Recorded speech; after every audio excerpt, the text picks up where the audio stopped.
Olá, alunos da Escola Municipal João Salto. Eu sou Keila, professora de Ciências, e hoje nós vamos trabalhar com a apostila de Ciências.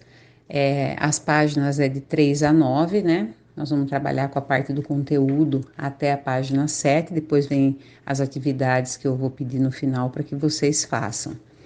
É uma introdução ao estudo dos seres vivos, é o capítulo 1, como eu coloquei, os 5 reinos e os 3 domínios, tá? Vamos lá então? Desde a Grécia Antiga, foram muito aqueles que tentaram classificar os seres vivos. Então, para entender melhor, a apostila traz para a gente aí a questão de pensar numa biblioteca. Então, imagine se os livros estivessem todos misturados, sem uma classificação, sem uma ordem, né? Seria possível a gente achar esse livro com rapidez, né? Todos misturados, sem o gênero, sem a questão do título, né? Seria fácil? Não, né? Seria desorganizado. Então, é importante essa organização. E como que surgiu essa organização, né? A classificação desses seres vivos? Através da taxonomia. O que é essa taxonomia? Vem de tax, ordem, né? Nomo, lei, aonde que o conceito para a gente é a parte da ciência que identifica, né, nomeia e classifica os seres vivos de acordo com o seu grau de parentesco. Então ele vai identificar, vai nomear e vai classificar, vai colocar em ordem para que a gente possa, na verdade, identificar cada uma dessas espécies e de acordo com o grau de parentesco deles. Qual é a importância da taxonomia, né? Então, nós sabemos aí que no planeta existem quase 4 mil idiomas diferentes. Então, surgiu a necessidade de padronizar a linguagem para os seres vivos e organizar, né? A importância maior é organizar os seres vivos em categorias taxonômicas em ordem, o que facilitou, né, o estudo e análise baseada em semelhanças e diferenças.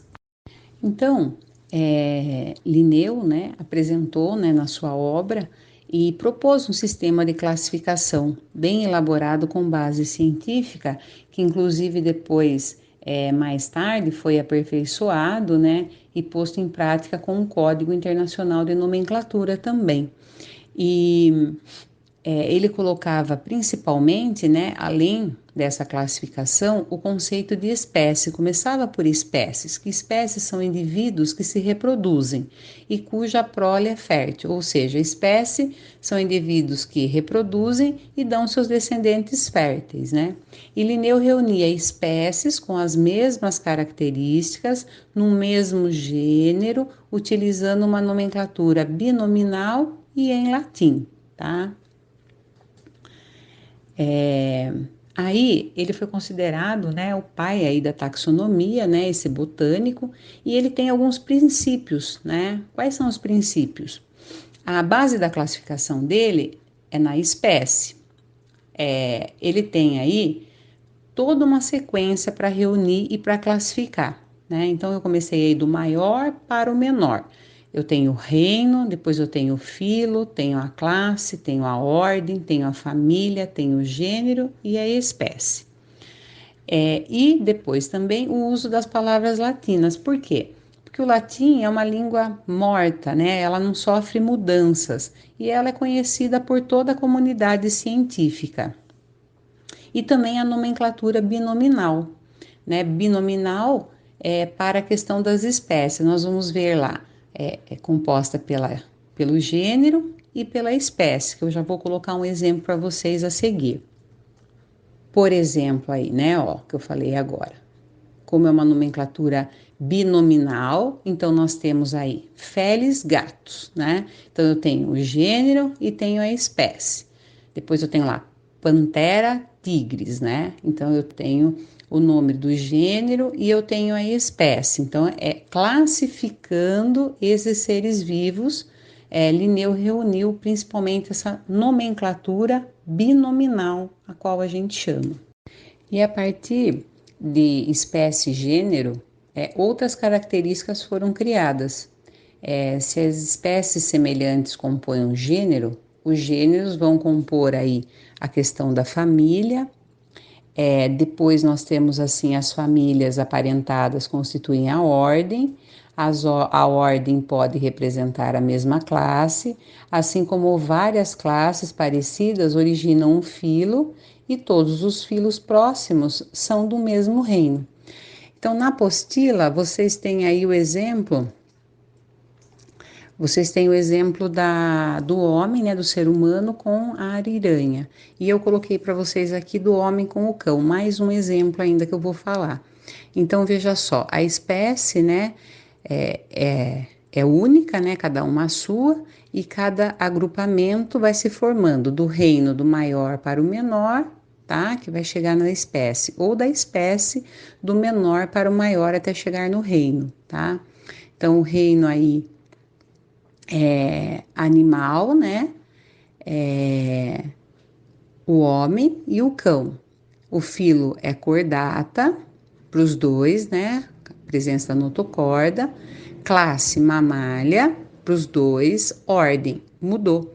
Primatas para o homem e carnívoro para o cão. Família Hominidae, né? E Canidae.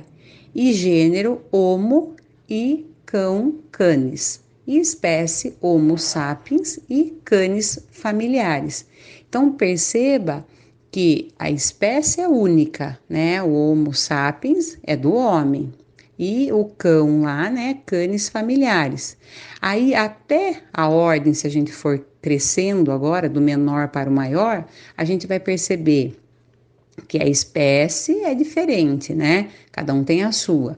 O gênero também, né? A família também, a ordem também. Quando chega na classe, eles já pertencem à mesma mamália, filo, né? Cordata e o reino animal, tá?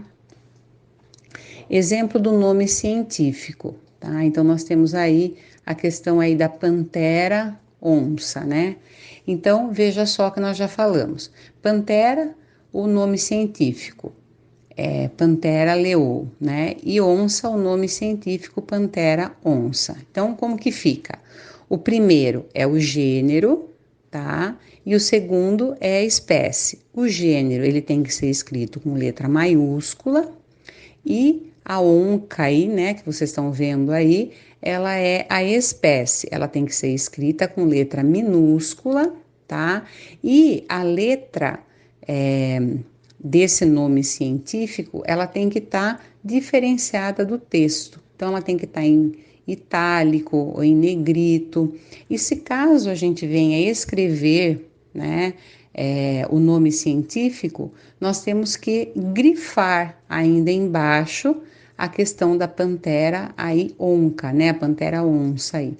Por quê? Porque nós, na verdade, no caderno, quando a gente vai escrever um texto, escrever, nós temos que diferenciar, grifar, né? Aquilo que é diferente em destaque. Como é um nome científico e a gente não está numa apostila, a gente não está num livro, então a gente diferencia grifando embaixo, pantera onca. Isso no caderno. Nos textos vocês vão ver, ou eles vêm em negrito, né? Como na apostila está em negrito, vocês podem observar na página 5, ele vem em negrito, tá? Ou destacado de alguma maneira, né?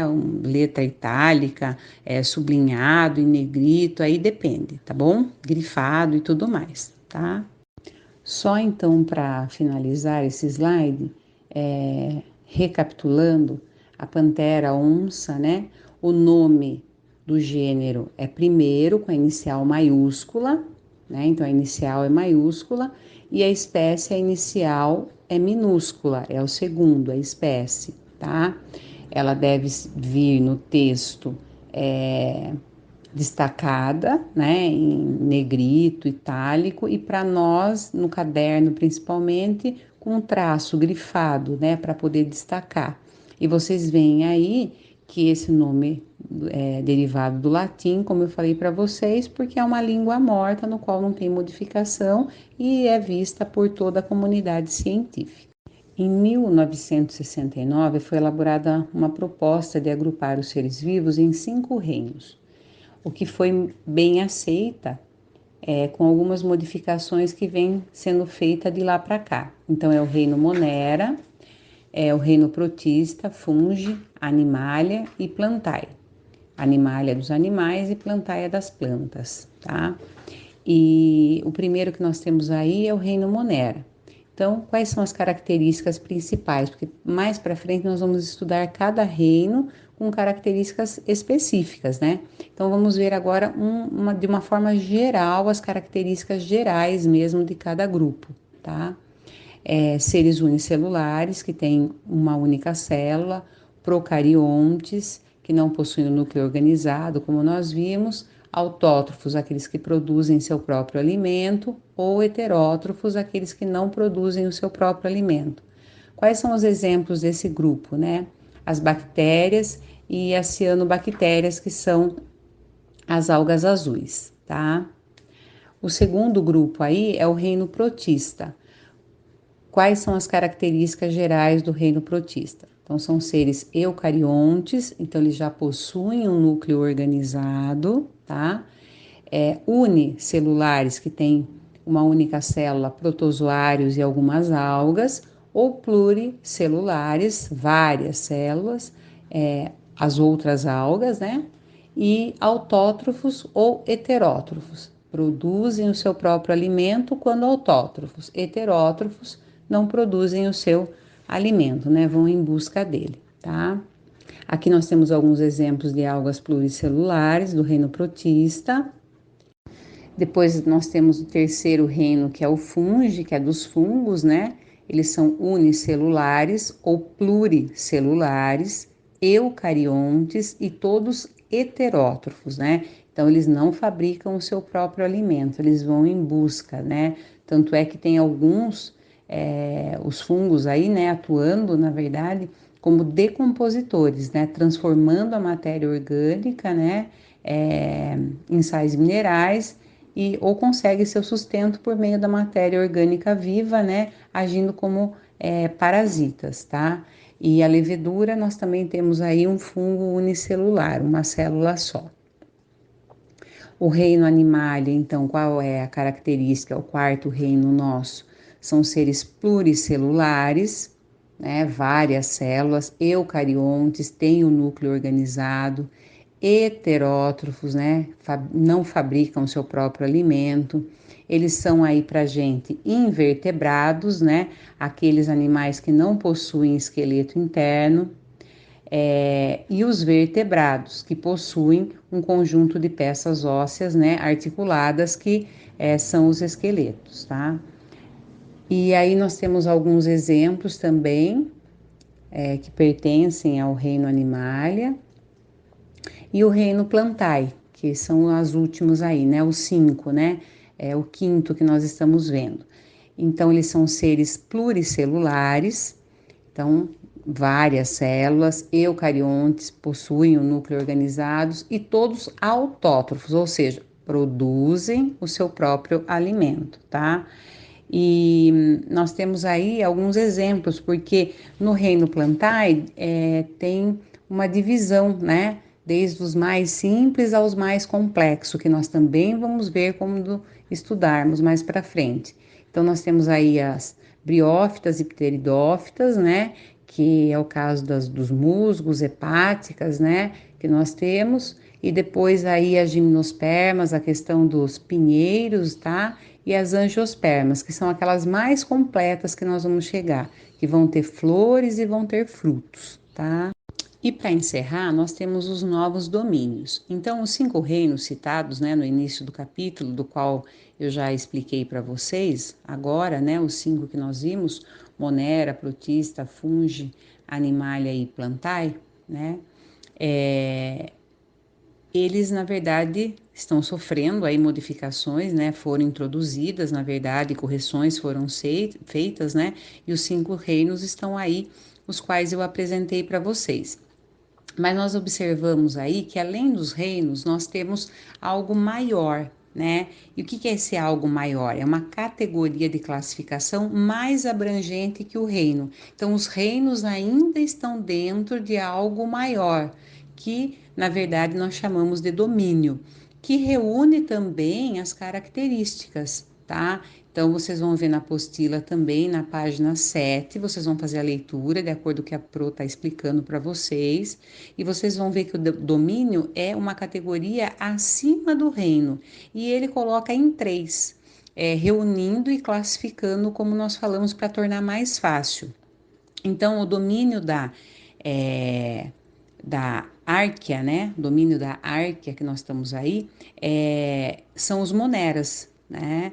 Os moneras que não fazem fotossíntese. O domínio da bactéria são os moneras, bactérias, cianobactérias, procariontes que podem ou não fazer fotossíntese. E o último que nós temos aí, né, que é o eucária, ele é formado por protista, fungo, animal e o vegetal, tá? Então vocês estão vendo na escala aí que eu montei para vocês, e é importante a gente saber que tem esses três domínios então, tá? Que reúne aí uma forma mais abrangente a questão aí dos reinos. Três domínios, tá? Árquea, bactéria e eucária, tá? Eu achei esse slide, achei interessante colocar para vocês para uma visão geral, tá? Então, ó, a espécie que nós temos, né, que é a unidade natural de classificação, um conjunto de indivíduos semelhantes e que se reproduzem naturalmente, né, e produzem, geram os descendentes férteis. Na apostila vocês vão ver alguns exemplos daqueles que não são descendentes, que não têm descendentes férteis, né, do cruzamento. E eu quero deixar para vocês aí a questão do gênero, né? Depois da espécie eu tenho o gênero, a família, a ordem, a classe, o filo ou divisão. A divisão nós usamos para os vegetais. Então, no lugar do filo, né? Eu queria deixar claro para vocês, nós usamos a divisão. Então, quando são para o caso dos animais, nós usamos aí a questão do filo, né? E para as plantas, né? Para os vegetais, nós usamos a divisão. Depois o reino, e depois do reino que nós estudamos, nós temos a questão do domínio, tá? Que foram os três que nós vimos por último agora nos slides. Só coloquei para nós termos uma visão geral e vocês entenderem desde a espécie, como nós vimos até o reino, né? E agora nós temos algo que engloba os reinos, que é o domínio, tá? Para finalizar, eu deixo para vocês então as atividades da apostila de ciências. A página 7, eu quero que vocês façam o exercício 1, 2 e 4. Página 8, os exercícios 5, 6, 7 e 8, tá? Qualquer dúvida é só vocês postarem no grupo, se vocês tiverem, em relação na hora de responder, mas não deixem de assistir a aula com a explicação, não deixem de ler a apostila antes de resolver as atividades, tá? Espero que todos tenham entendido. Tenham uma ótima semana, bons estudos, se cuidem e eu espero que todos estejam bem. Um abração.